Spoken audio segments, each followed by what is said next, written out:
Life is precious, and we all have the opportunity of living it to the fullest. Unfortunately, so few of us know how to manage it all. How do we account for our opportunities? How do we account for our time? How do we account for our relationships, health, spirituality, homes, finances, influence, and careers? How do we account for the one life we have to live? I am so glad you asked. In this program, you will find answers to all of these questions and more. Welcome to the Account for Your Life podcast with your host, the healthy accountant himself, Jay Moore. What's happening, guys? Welcome back to another episode of the Account for Your Life podcast. Today on the podcast, why being rich seems so hard. And I'm going to share with you there's one thing that's blocking many of us from the illustrious status of riches and riches and wealth, right? Riches and wealth. We're not just talking about just wealth. We're talking about having both.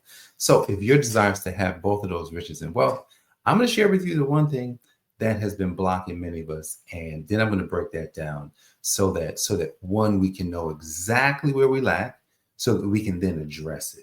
So let's jump right in. What is the one thing?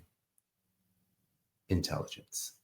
There's a word. It's called intelligence. And I remember hearing this word intelligence. I'm intelligent. You go to school, you want to say that, hey, man, I went to school and I've got this education. I'm intelligent. I was able to learn things. I've been able to do things. So I'm very intelligent. I can speak so eloquently. And when I looked up the word intelligence, it says the ability to acquire and apply knowledge and skills.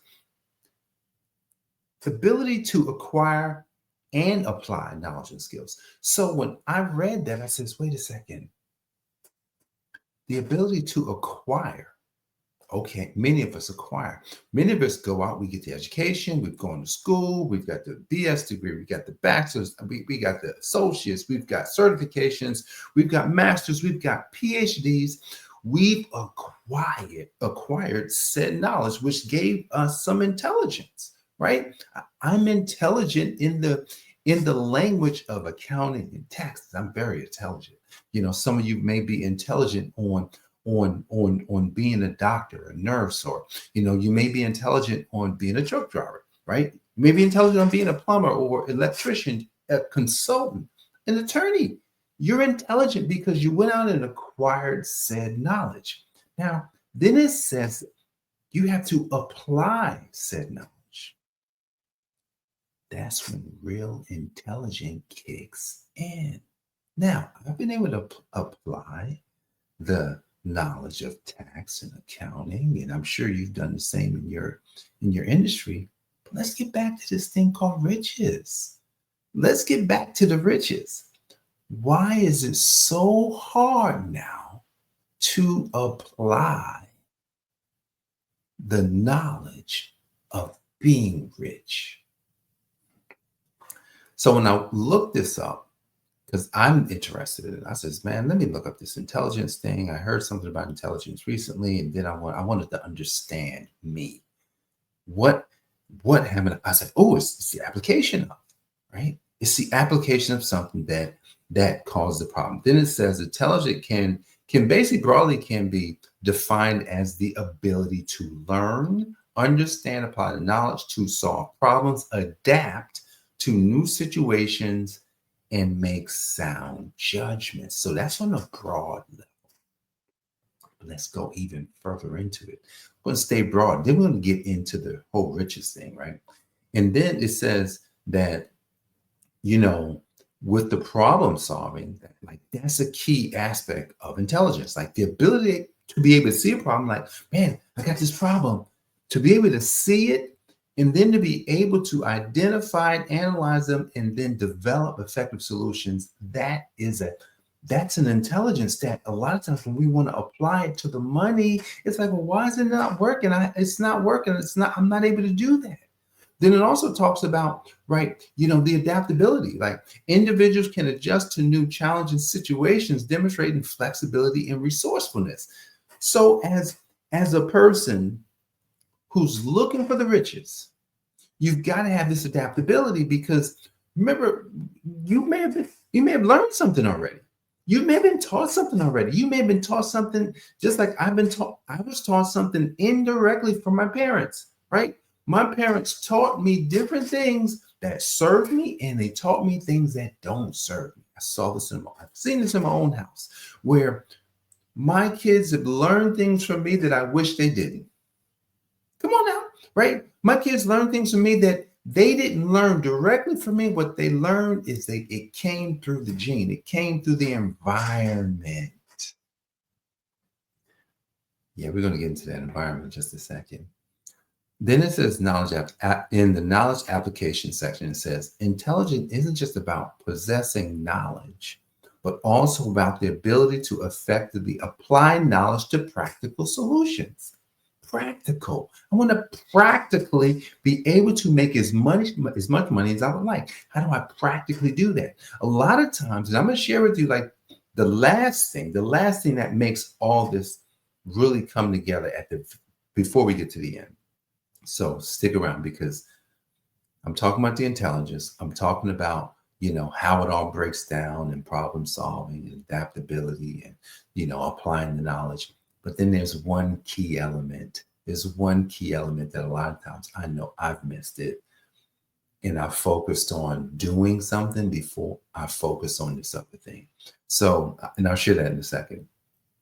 So now you've got the application of it, right? Because now we've adapted. Then there's the critical thinking, right? Being able to critically think about something in such a way. It says this: intelligence includes the ability to think logically. See, a lot of times with intelligence, it's not an emotional thing. It's kind of like, hey, we just got to logically work this out.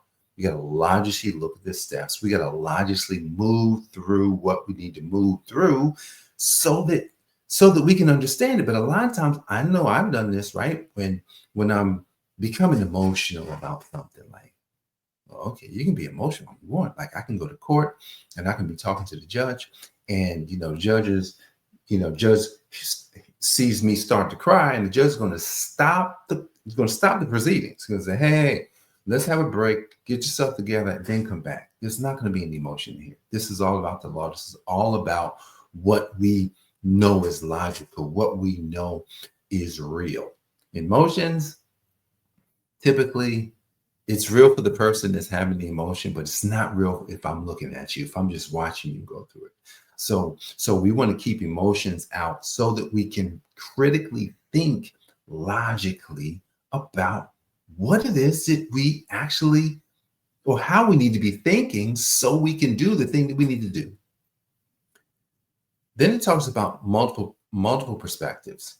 Some theories like triadic theory or something like that of intelligence suggests that intelligence includes analytical, creative, and practical aspects.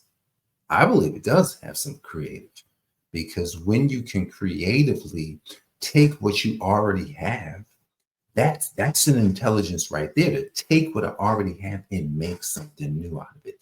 That's definitely going to be something we have to look at when dealing with being rich, right? Because it seems hard right now. And then it also talks about, let me go here. I did some research on this, lots of research, right? Then, okay, so what typically blocks people's intelligence? Now we're going to get into the blocks, like how are people being blocked? Biology. They said there's biological factors, genetics and inheritance. While intelligence has a genetic component, it's likely influenced by many genes, not just a few. It says genetic mutations can contribute to intellectual disabilities. What?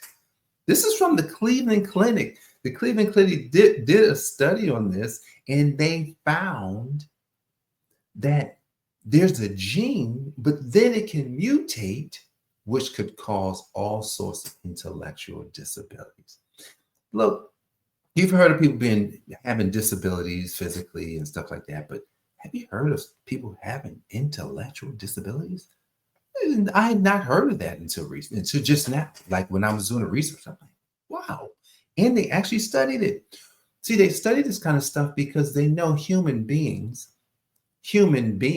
for some reason, we have this weird thing where we can We can be whatever we want to be, but a lot of times we don't be it. So they start they start studying the manipulation of humans. Like, how do we manipulate them?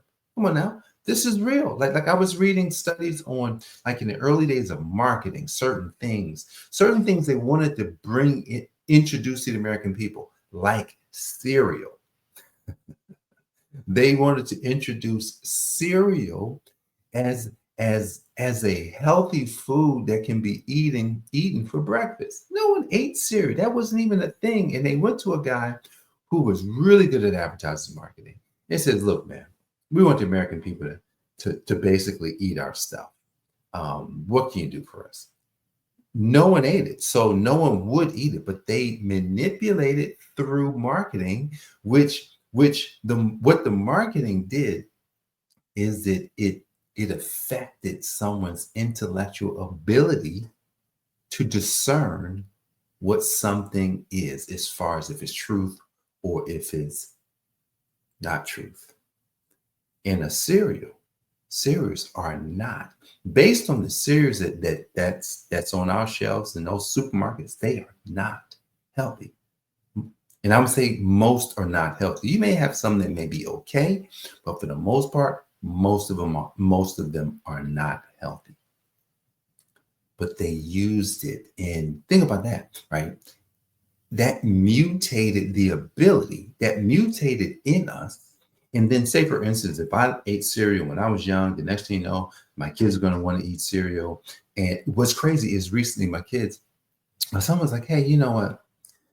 Because I stopped buying cereal, right? And I kind of been weaning them off cereal. I've been weaning them off cereal at home. It's that, well, I want some cereal, but this is the one I want. And the one he chose was one, like, if I was eating cereal, I might eat it. Honey Bunches of Oats. I was just like, wow, like, he's growing up. He knows he knows he shouldn't just eat the sugar cereals, even though it's got sugar in it. I said, no, I'm sure, no problem. But that was the thought that I had many years ago that he's finally coming into. So a lot of times genetics and environment, not a lot of times, genetics and environment is going to play a huge part on our intelligence. Let's keep going. So we talk about some biological factors. So there's a lot more. We're not going to get into all of them because I want to really get into the financial stuff. Environment, right? Environment, lack of stimulation. So insufficient exposure to diverse learning experiences and opportunities for exploration can slow cognitive development in children. So think about a child that grows up in the hood versus a child that grows up, on Park Avenue, or grows up in a really nice neighborhood. They're going to have totally different levels of intelligence. Why? Because one environment is probably going to nurture family more. It's probably going to nurture, higher education more. It's probably going to nurture just living at a much higher level versus the other.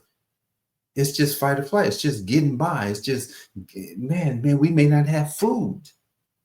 We may need to steal to get our food. So the environment is going to play a huge part in the intelligence. I'm going to read one more from the environment. Family environment. A stable, nurturing home environment with emotional support, strong attachment, and stimulating interaction with caregivers is crucial for healthy brain development. Conversely, abuse, neglect, and inconsistent or harsh parenting can negatively impact a child's cognitive abilities. So when we really look at this, the environment plays a huge role in intelligence. All right, two more. Psychological and emotional. I'm going to get to the rich stuff in a second, but I just want to get this foundational set. Psychological and emotional factors, fear and anxiety. High levels of stress hormones associated with fear can impair learning and memory. So if I'm in an environment where there's high levels of stress, we don't know where we're going to get food, we don't know where the money's coming from, we don't know if we're going to make rent, we don't know if we're going to keep the lights on, the lights go off, the water goes off, we don't have food in the house. Like, those types of things are going to critically affect the intelligence of humans. Children and adults, it's going to affect them. Mental disorders, conditions like depression, anxiety, bipolar disorder, and schizophrenia can negatively impact the ability abilities for people to have memory, and then attention, decision making, problem solving. So mental disorders, all those things. And then lastly, social and cultural factors. Societal expectations and pressures can affect an individual's intellectual growth. Cultural values and norms can shape cognitive styles and learning strategies. So cultural, let's look at the cultural, because I believe the cultural is what shapes this one idea of being rich. Is it a cultural norm that everyone should be rich? No, it's not. In fact, the culture is set to demonize anyone who is rich and wealthy. Demonize them. Oh, these people are terrible. These people steal. These people, like, they talk about those types of people in movies, and it's all over the news where they demonize rich.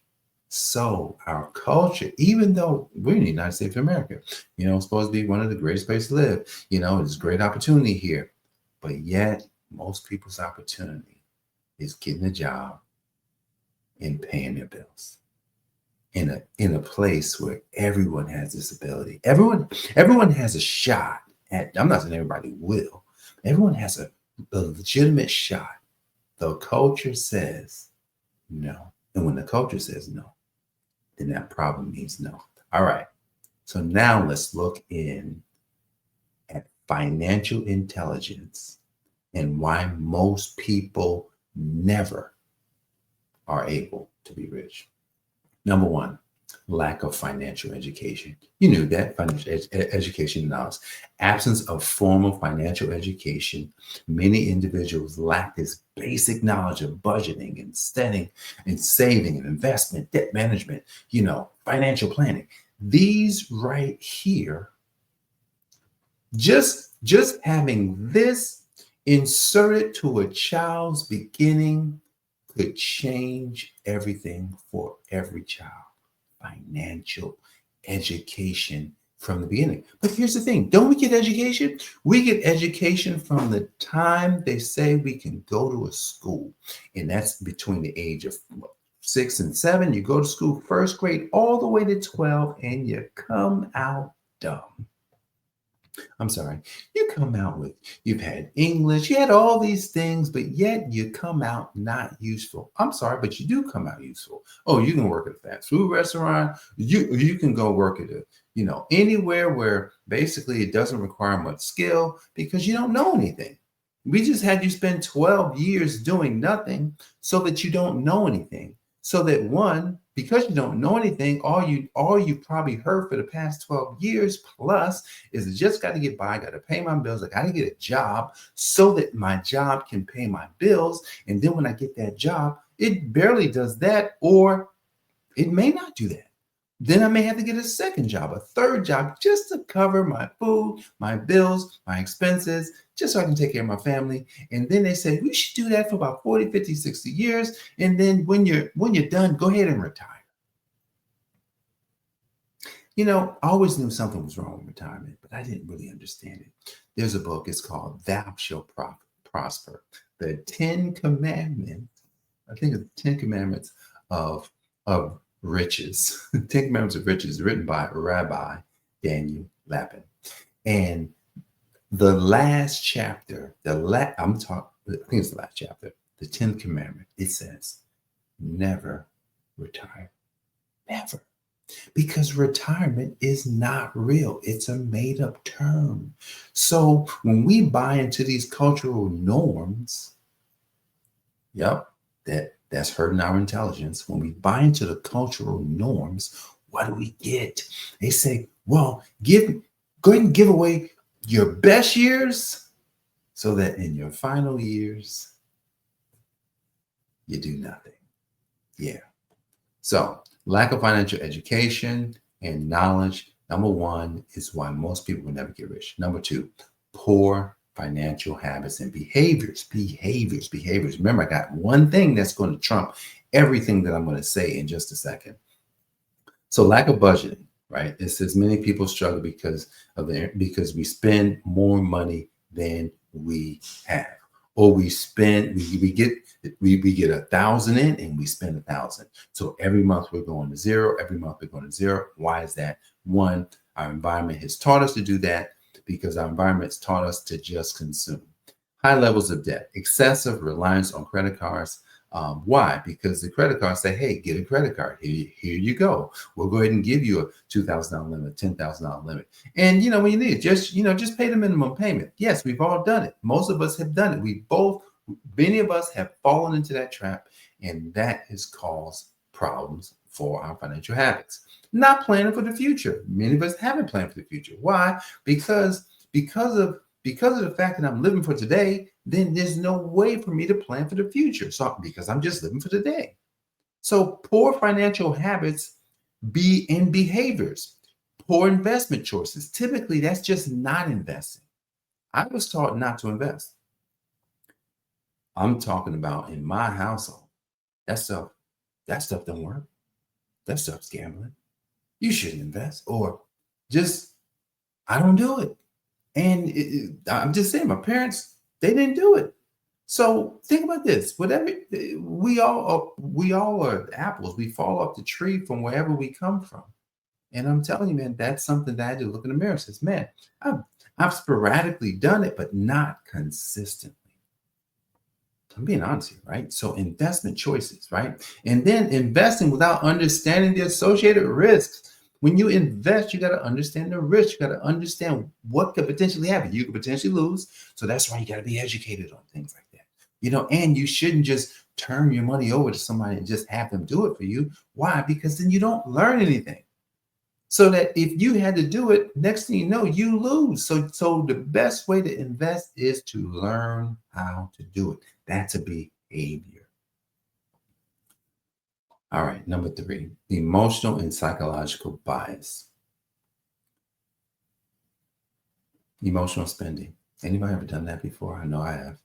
Using shopping or spending as a way to cope with negative emotions, sadness, boredom. I've done that many times. Where a lot of times it could be eating. You know what? I feel somewhere. I'm gonna get some ice cream. And usually when I eat ice cream, it's an emotional thing. Because with all things I'm going through, let me just feed myself something that makes me feel good. But now we're talking about financial stuff, right? Because that little bit of money that we spent goes a long way, because over time it costs us. Over time, buying the Starbucks, the $6 coffees, over time will cost us tens of thousands to hundreds of thousands of dollars of money that could have been invested. So we got to know that our emotions cannot drive our spending. Our emotions can't put us in a situation where we're just wasting money. There's a time and a place to spend. So everybody is going to spend. Like, what's the point? Like, you only live once. Like, you should spend money on things that you desire. We got to know when it's emotional versus actually just getting something that we desire, right?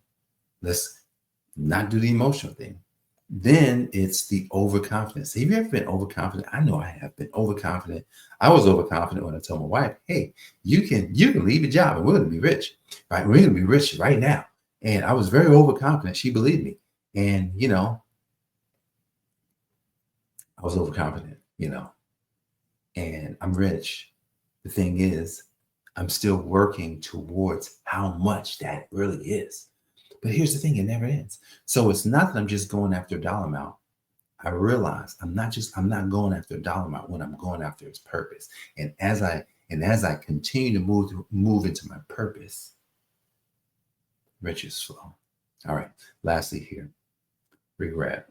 The pain of past financial mistakes or missed opportunities can lead to overall caution, decision-making, and missed potential gains. So emotional and psychological issues run deep. All right, let's get into the last one. We're going to go back to culture. And because culture, actually, Yes. Okay. So culture, we just do one in culture and then one in economic. So culture, cultural values, attitude towards saving, debt, investment, and family support can vary across cultures, influencing financial behaviors. So the attitude of our culture, meaning go to church, the attitude in the church, that can potentially lead me to being broke because most people in church, y'all know how that is. So wherever there's culture, right? Then you have to look at what the culture is producing. So if we're talking about money, if we're talking about being rich, we're talking about, why people never get rich. The culture has a huge impact on that, right? Media and advertising. I just talked about the advertising. Advertisers can create desires for products and lifestyles because what happens is with the advertisement, it says, you know what, instead of getting rich, why don't you go ahead and buy this thing, right? So the advertisement come and they come so often that next thing you know, we're buying stuff and we don't have any money. And then we'll put it on the credit cards. And so the media and advertising plays a huge part in the fact that many people won't be rich because they're going to continue to buy. They're going to allow the advertisements, right? And I'm for advertising because look, at the end of the day, if you have something, you've got to advertise. And as a business person, that's a mindset that you have to go into. That's a whole nother video for business people, which I'll probably do, because that mindset of marketing and advertising says that your thing is the thing. And a lot of times we don't believe that, so we don't advertise. We don't want people to know about it. I fell into that trap many times over. But in this sense, why never people get rich? Because media and advertising is controlling what you see, causing you to part ways with your hard-earned money. And then number 5, the last one here, economic factors, systemic factors, low income inequality, limited earning potential. Yes, there's many jobs that has limited earning potential. Said yes, you can't get rich on many jobs. Unforeseen expenses. These types of expenses can cause you to basically lose all your money because something just happened. You just had a fire, and maybe you had the fire and you wasn't properly insured and you lost everything. So there's a lot of things that can happen in your like that could be systemic. I think that's the word, systemic, right? Economic, right? Lack of access to the resources. So limited access to affordable financial products, service, and advice can hinder financial progress. So like low-income neighborhoods, where I grew up, there was no access. Now, today, everybody in those environments have access. Here's what I mean when I say they have access. Everybody has a phone, everybody's connected to the internet, so we now have access. Where we didn't have access because everything used to be physical, now you get access strictly by going online. And here's the thing, when you go online, you just got to know where to go, but that's the part. But here's the thing, it's the media and advertising, it's all the stuff that's keeping people from it that they'll still never do it. So those are 5 factors that keep people from being rich. Economic and systemic was number 5. Number 4 was social and cultural. And then number 3 was emotional and psychological. Number 2 was poor financial habits and behaviors. And number 1 was lack of financial education and knowledge. Now, here's the one that trumps everything. Because you can become more intelligent. You can increase your intelligence by doing this one thing. You must actually identify the identity of who you would like to be. I'm going to say it again. You must identify the identity of who you would like to be. What does that mean, Jay? Here's what that means. All right. We know that we lack financial education. We know that we've had poor financial habits. We know that we had some emotional factors, and we know we had some social factors and cultural factors, and even some economic and systemic factors to affect our financial intelligence or overall intelligence. So to avoid all of that is to identify the person I would like to be. Man, I'd like to be rich. All right. So what do rich people do? How do they spend their time? Where do they go? What's the environments that they hang in? What type of education are they getting? What types of books are they reading? Like what are they actually doing that now I can say, okay, that's what they're doing. I want to position myself, not just to start doing the thing, but get into the mind of the person that is that way. So how do you get into the mind of the person that is that way? Oh, for your listening pleasure here, there's books upon books upon books, and books are cheap. Books, you can go spend 10, 15, 20, maybe $30 for a book and read the mind of the person you would like to become. They say some of the best books are biographies. I got to get more biographies, right? You know, I've got Sam Walton's biography, his book on my shelf here. And you're getting into the mind of the person who created the wealth, who became rich, right? And one of the things that these people do is they solve a huge problem for somebody other than themselves. And because they solve that problem, they get rich. So wow, how can I solve a problem that other people right now are trying to solve? There's many people right now who says, man, I'd like to be rich. There's many people of faith who say, man, I'd like to change from who I've been to I'd love to live my purpose and become the person I know God's created me to be. Wow. Oh, that's a huge problem. How can I help them? Wow, I've done a whole lot of things that can help that. I can help people of faith who are looking to develop into their purpose so that they can seek first the kingdom. And here's the thing. You just have to position it as the only option that would get them there. So that's how you get into the minds, right? You get into the mind of the person you want to become, and then you go out and you find a big problem that a lot of people, not just a few people, you want to find a lot of people that need to just problem fix. And then you want to position yourself as the only. That's how you're going to build your intelligence.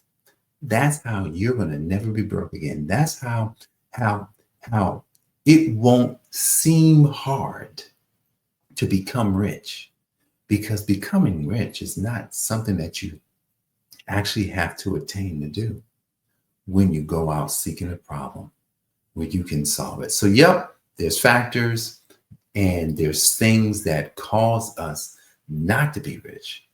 But if we identify the identity of the person we would like to become, and then we use that identity to solve a big problem for a lot of people, I can almost guarantee you that you will become rich, you will be wealthy, you'll leave a legacy for people, you'll leave a legacy for your family, and you'll be a person that you would say, wow, I followed the purpose for which God put me on this planet.